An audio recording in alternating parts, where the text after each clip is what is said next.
He was a soldier who gave everything for his country. While he risked his life overseas, the place he called home should have been waiting for him. A safe haven, a promise. But when Sergeant Daniel Carter returned from deployment, he found betrayal waiting at his doorstep. His land, his family's ranch, had been stolen, sold off by a ruthless homeowners association that had despised him for years. Strangers now lived in his house. The soil where his father had toiled now belonged to others. But Daniel wasn't just any man. He was a black soldier with brothers in arms who understood loyalty, justice, and honor. What followed wasn't just a fight for land. It was a reckoning that shook an entire community. Would one man's truth be enough to bring down an empire built on greed? The story of Daniel Carter begins not on a battlefield, but in the quiet rhythms of rural life. His family's ranch stretched across several acres in the southern plains, where the air smelled of grass after rain, and the fences told stories of generations. His grandfather had bought the land after returning from World War II, and it became the Carter legacy, a place where hard work, honesty, and dignity were passed down like heirlooms. For Daniel, the ranch wasn't just a home. It was a memory of his father's calloused hands teaching him to mend fences, his mother's gentle voice singing hymns on the porch, and the laughter of his siblings chasing each other under wide skies. Every corner carried echoes of family, sacrifice, and pride. But the ranch also held tension. Daniel's family were one of the few black landowners in a wealthy, predominantly white community. Over the years, their presence had been tolerated, but never truly accepted. The Homeowners Association, a group of powerful neighbors, had long viewed the Carters with disdain.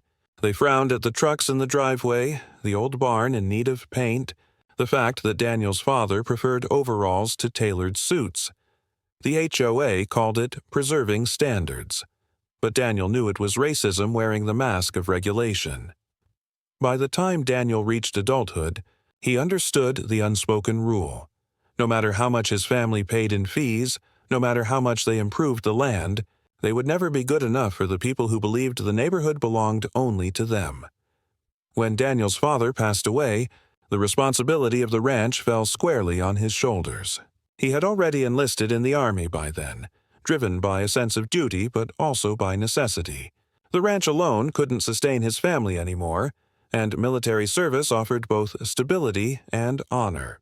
He wore the uniform with pride, but each deployment meant leaving behind the land he had sworn to protect.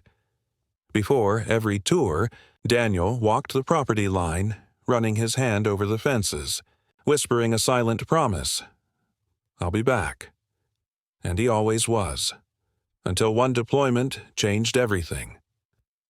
In the months before shipping out, Daniel noticed the HOA becoming more aggressive. Letters arrived almost weekly, complaints about his grass being an inch too high, threats of fines over paint color, demands to cut down trees that had stood for decades. He paid what he could, fought what he had to, and ignored the rest. It was harassment disguised as bureaucracy, and Daniel, focused on preparing for deployment, didn't realize just how dangerous it was. Still, he wasn't careless. He documented everything, every payment, every receipt, every signed form. He knew better than to leave loose ends. When his commanding officer asked if he was ready to ship out, Daniel nodded confidently. His ranch was secure. His family's legacy was safe, or so he thought. When Daniel left for deployment, the HOA saw its chance. They called an emergency meeting, whispering that the ranch had been abandoned. They piled fines on top of one another, claiming neglect, unauthorized structures, and even improper livestock care. Each violation was a lie, twisted just enough to sound legitimate. With Daniel thousands of miles away, unable to attend hearings or challenge decisions, the board voted, and in his absence, they sold his land. It was all done quietly, hidden behind paperwork and legal jargon, masked as a foreclosure for unpaid dues. But to Daniel's neighbors, it was simple. They wanted him gone. Meanwhile, halfway around the world, Daniel was serving his country with honor. He led his unit through grueling nights, survived firefights, and carried his brothers when they fell. Every letter he sent home carried words of love and reassurance. "Don't worry, the ranch will be there when I'm back." But behind the smiles in his photos, war was carving scars deeper than he admitted. Daniel returned not only with medals but with memories he tried to bury. Memories of brothers who didn't make it home, of split-second choices that haunted his sleep, of promises he couldn't keep, and tucked within his duffel bag was something else, something few knew about, a sealed envelope entrusted to him by a fallen comrade, containing documents that could expose corruption on a scale far larger than anyone realized. Daniel had promised to protect it until the time was right.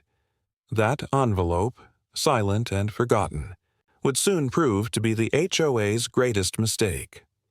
When Daniel finally returned home, exhausted but relieved, he drove down the familiar road toward the ranch. His heart pounded with anticipation. He imagined the front porch, the old oak tree, the smell of earth after rain. But as he pulled up, confusion set in. The fences were freshly painted, but not by his hand. Strange cars lined the driveway. The barn had been repurposed, and standing where his father's rocking chair once sat was a stranger, sipping coffee as though he belonged there. Daniel stepped out of his truck slowly, his uniform still crisp from deployment. He walked toward the porch, each step heavier than the last. "Can I help you?" the stranger asked, his tone dismissive. "This is my house," Daniel said. The man shook his head. "Not anymore. HOA sold it months ago." And just like that, Daniel's world shattered. It wasn't just the loss of property. It was the betrayal. He had bled for a flag that promised justice, yet here, in the very land he fought to defend, he was treated as if he didn't belong. His neighbors, the ones who smiled politely at block parties, had stolen his inheritance while he risked his life for them. But what the HOA didn't know was that Daniel had brought something back from the battlefield, something far more powerful than they imagined, and when it surfaced, it would tear their empire apart. The first few days after returning home felt like a nightmare Daniel couldn't wake from. Every corner of the ranch that had once carried his family's fingerprints now carried someone else's. The barn smelled of fresh paint instead of hay. The fences were too straight, too perfect, as though trying to erase the memory of his father's weathered hands. Even the soil felt different, tilled not with love but with profit in mind. Daniel sat in his truck at night, parked down the road, staring at the house that had once been his. Strangers came and went freely. Lights flickered in the windows that should have been his sanctuary. Each passing evening chipped away at the soldier's resolve. He had survived combat zones, but this betrayal on his own land, cut deeper than any wound he had endured overseas. When he tried to get answers, the doors slammed in his face. The HOA president, a smug man named Charles Whitaker, met him on the community sidewalk with a practiced smile. "Sergeant Carter," Whitaker said, his voice dripping with false courtesy. "We followed all the rules. You failed to pay dues, ignored repeated violations, and abandoned the property. The board acted legally. Legally." Daniel's voice trembled, not with fear but with rage. "I paid every cent before deployment. I've got receipts." Whitaker smirked, lowering his sunglasses. "Maybe you did. But you weren't here. You can't prove the rest. The board decided unanimously. It's done." And with that, the man walked away, leaving Daniel on the sidewalk, fists clenched so tightly his knuckles turned white. The days that followed only worsened the humiliation. Letters from the HOA confirmed the foreclosure in cold, bureaucratic language. When Daniel attempted to meet with local authorities, they shrugged. "They had the paperwork," one official said. "There's nothing we can do." The county clerk's office treated him like a nuisance, pointing to signatures and stamps that, to them, carried more weight than a soldier's word. Daniel felt trapped in a maze of corruption. Every door he knocked on was locked. Every official he appealed to looked the other way. And always, at the edges of it all, Whitaker and the HOA loomed, smug and untouchable. But Daniel was not a man who gave up. His training had taught him to survive when survival seemed impossible. And somewhere deep inside his duffel bag lay the thing the HOA didn't know existed, the sealed envelope entrusted to him by a brother lost in combat. Still, Daniel didn't reach for it yet. He wanted to fight this battle the right way, through truth and persistence. He began by gathering evidence. He pulled out every receipt he had stored before deployment, neatly stacked and organized in a battered folder. Each page bore his handwriting. Each check bore his signature.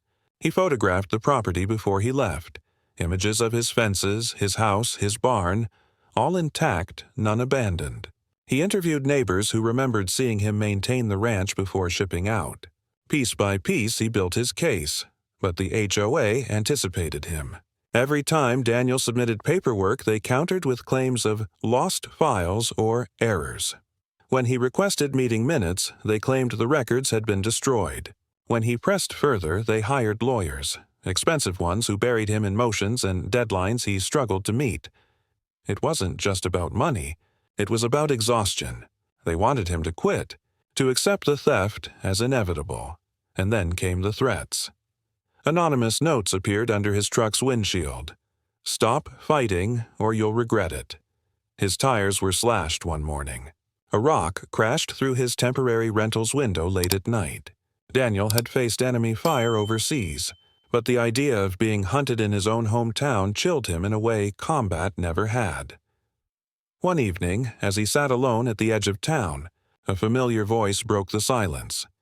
"Still fighting the war, huh?" Daniel turned to see Sergeant First Class Marcus Hale, one of his closest brothers-in-arms, stepping out of a pickup truck. Hale had heard about Daniel's return through the veteran grapevine and had come to check in. Daniel explained everything: the foreclosure, the harassment, the sense of betrayal.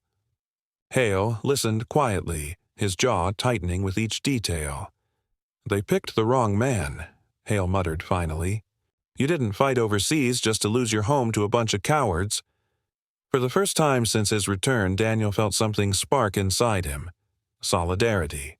Hale wasn't just offering sympathy. He was offering backup. And soon, word spread among their old unit. Calls came in from soldiers Daniel had served with. They were outraged, not just at the theft, but at the insult to one of their own. "We've got your 6, they said. "Tell us what you need." The HOA had unknowingly declared war on a soldier, and his army was coming home. But Daniel knew he couldn't simply unleash his comrades on the neighborhood. That wasn't justice. That was chaos. He needed to be smarter, more strategic. So he began to combine his evidence with the power of numbers. With Hale and others at his side, he attended HOA meetings, no longer standing alone. Where once the board smirked, now they shifted uneasily in their seats, facing not just one man but a wall of veterans glaring back at them. Still, Whitaker doubled down. "This is a private matter," he sneered at one meeting. "You can't intimidate us with theatrics." But the veterans weren't there to intimidate. They were there to witness, to record, to ensure every word was documented. Daniel also began reaching out to local journalists. At first, they were skeptical, just another dispute between a homeowner and an HOA. But when Daniel showed them his deployment orders, his receipts, and the harassment he had endured, their eyes widened. "This isn't just about property," one reporter whispered. "This is about power and racism." The story began to trickle into the public. Small articles appeared in local papers. Social media posts shared Daniel's plight, outrage that a soldier could serve overseas only to return to nothing. The HOA responded with a smear campaign. They circulated rumors that Daniel had been negligent, that he had left the ranch to rot, that he was irresponsible with money. They even suggested he had forged receipts. It was character assassination, plain and simple. And for a time, it worked. Some neighbors distanced themselves, unwilling to take sides. Others muttered behind closed doors that maybe Daniel wasn't as innocent as he seemed. But then, one evening, when Daniel felt the weight of defeat pressing hard, he opened his duffel bag and pulled out the envelope. His friend's handwriting stared back at him, the seal still intact. He remembered the night it was given to him, under fire, his comrade gasping with his last breaths. "Take this home. Don't let them bury it." Inside were documents, proof of an illegal operation overseas involving contractors tied to powerful families back home. Daniel had kept it hidden, unsure what to do with it. But now, staring at the papers, he realized something. The same names connected to that scandal also appeared on his HOA's financial records. Whitaker wasn't just greedy. He was connected to corruption that stretched far beyond the neighborhood. With this knowledge, Daniel's fight transformed. It wasn't just about reclaiming his ranch anymore. It was about exposing a network of injustice. Quietly, he began leaking parts of the documents to journalists he trusted. He shared enough to spark investigation but kept the most damning evidence close. The tension in the community skyrocketed. Whitaker grew more erratic, his smug demeanor cracking under pressure. The HOA board bickered among themselves, some fearing exposure, others doubling down on their arrogance. And all the while, Daniel stood firm. No longer a man cornered, but a soldier reclaiming ground. Yet the battle was far from over. If anything, it was only beginning. Because what Daniel didn't know yet was that Whitaker and his allies were planning something desperate, something that would push this conflict to its breaking point. The tension in the neighborhood was reaching a breaking point. By now, whispers about Daniel's stolen ranch had spread far beyond the gated community. Reporters prowled the sidewalks, veterans stood like silent sentinels beside their brother, and online outrage grew louder each day. Whitaker, once smug and untouchable, now appeared rattled. He barked at board members during meetings, his face slick with sweat, his words stumbling. But desperation made men dangerous. And one night, Daniel discovered just how far Whitaker was willing to go. It began with the sound of tires crunching gravel outside the small rental house Daniel was staying in. He peeked through the blinds and saw two SUVs idling, engines low and menacing. Figures stepped out, their faces hidden in shadow. The air grew thick with dread. Daniel's instincts, sharpened by war, screamed at him. This isn't just intimidation anymore. The men advanced quickly, flashlights cutting through the dark. One aimed directly at Daniel's window. Another carried a crowbar. They weren't there to talk. Heart-pounding, Daniel moved silently to his duffel bag. His hands brushed past uniforms, medals, and letters until they found what he needed: the sealed envelope, and beside it, a handgun licensed in his name. He didn't want violence, but tonight it was clear. Violence had come to him. Before the men could reach the door, headlights blazed across the street. Another truck screeched to a halt and Sergeant Marcus Hale stepped out, his voice booming like thunder. "You picked the wrong damn house." The attackers froze. Then, from the shadows, two more trucks rolled up, other veterans answering Daniel's silent call for backup. In seconds, the street was lined with men who knew the meaning of brotherhood, their silhouettes unflinching, their presence overwhelming. The would-be intruders retreated, stumbling into their SUVs before speeding off into the night. But the message was clear. Whitaker was no longer just hiding behind legal papers. He was escalating to force, and that made him dangerous enough to be cornered. The next morning, Daniel made his move. He didn't wait for another attack. Instead, he walked into the county courthouse with the envelope clutched firmly in his hand. Reporters swarmed as word spread. Inside, in a press conference hastily arranged, Daniel stood at a podium. His uniform jacket bore his medals, the weight of his service visible to all. "This isn't just about a ranch," he began, his voice steady, his eyes blazing. "This is about corruption. This is about betrayal, not just of me, but of every soldier who believes their country will protect what they fight for." Then he tore the envelope open. Documents spilled across the podium. Records of illegal contractor deals overseas, financial trails leading directly back to Whitaker and his allies. Proof that the same hands stealing his ranch had profited off blood in foreign lands. The room erupted. Cameras flashed. Reporters shouted. Officials scrambled for statements. Whitaker's empire began to crumble in real time, but the story didn't end with headlines. That evening, as the HOA convened in a desperate, closed-door meeting, Daniel and his fellow veterans marched in. They weren't invited, but they didn't need to be. Whitaker leapt to his feet, his face crimson. "You can't be here," he spat. Daniel's voice cut through the chaos, calm and sharp as a blade. "This board stole from me, from my family, from every soldier who thinks their service protects their home. Tonight, the truth is here. And so am I." He laid copies of the documents on the table. The board members paled as they scanned the evidence. Some whispered excuses. Others sat frozen, guilt etched on their faces. Whitaker slammed his fist on the table, desperate. "None of this matters. You'll never get your land back. It's gone." Daniel stepped closer, his presence towering, unshaken. "Maybe, but tonight everyone knows what you are."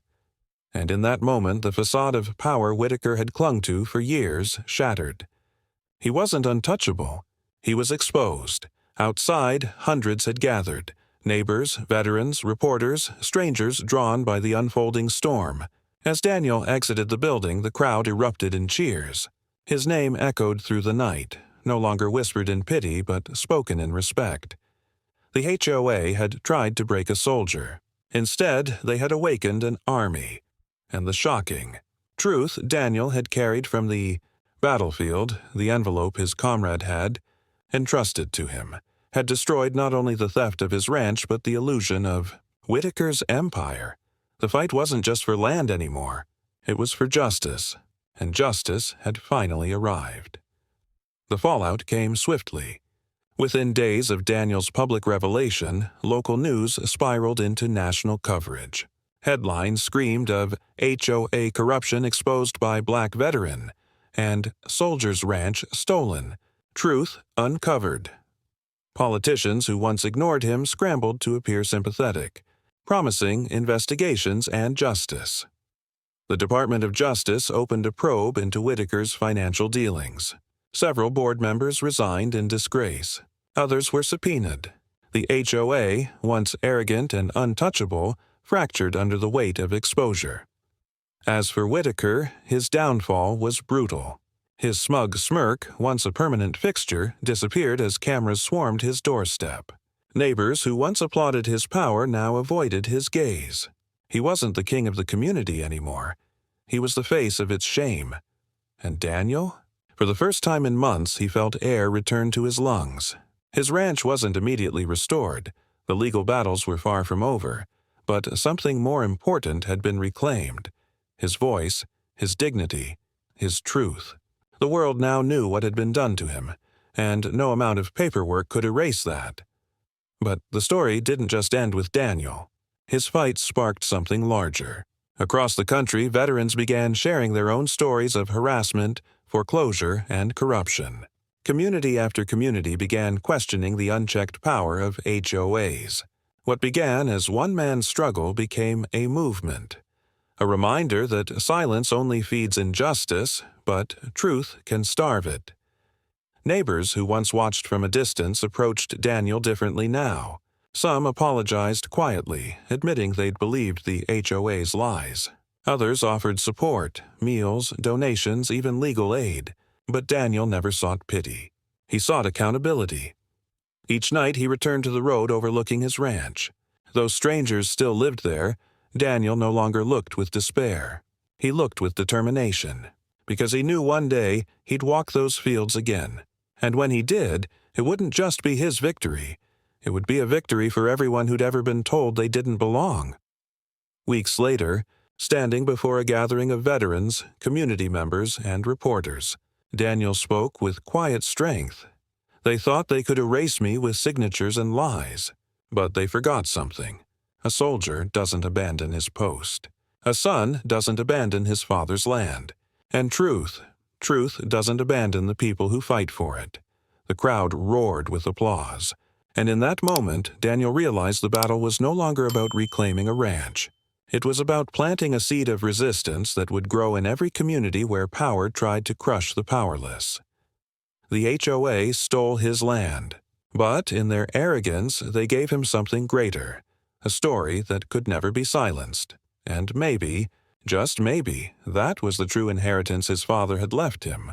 Not the acres of soil, but the courage to defend them against all odds. The story of Sergeant Daniel Carter is more than a fight over property. It's a reminder of how fragile justice can be, and how powerful one voice becomes when it refuses to be silenced. His land was stolen, but his spirit became unshakable. His enemies wanted him invisible, but he stood tall enough to be seen by the nation. Because in the end, corruption can build walls, sign papers, and hide behind rules. But it cannot withstand the truth. So ask yourself, if it were your home, your family's legacy, would you have the courage to fight back like Daniel did? If this story moved you, don't stop here. Watch our previous video for another powerful story they tried to silence. And don't forget to like, share, and subscribe. Your support helps these stories reach the world.